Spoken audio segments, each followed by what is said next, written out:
Hi mga ka-awesome! So ito naman yung mini vlog ko paano ko ginawa to yung mga plastic, folded plastic. So kuha po tayo ng plastic, sponsored po ng Pure Gold. So ito po yung plastic, kailangan i-flat po natin para maganda yung pag-fold natin.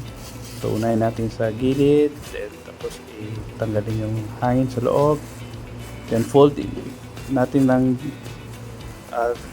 dalawa, then apat, fold natin ng maayos, then i-flat natin,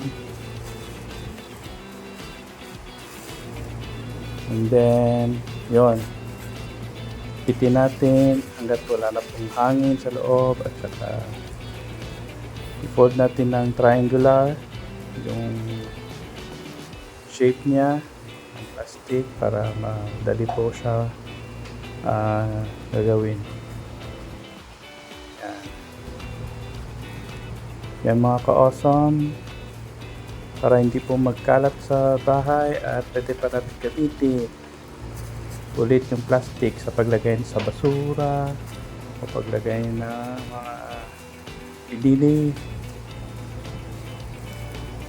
So yan, so yan na parang triangular yung shape niya, then doon sa last niya, then na natin ipasok doon sa may butas.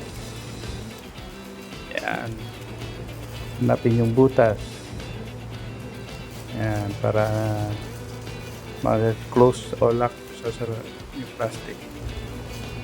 Yan ka-also, madali lang po gawin na ang triangular plastic para hindi magkalat sa bahay at pwede pa natin gamitin ulit.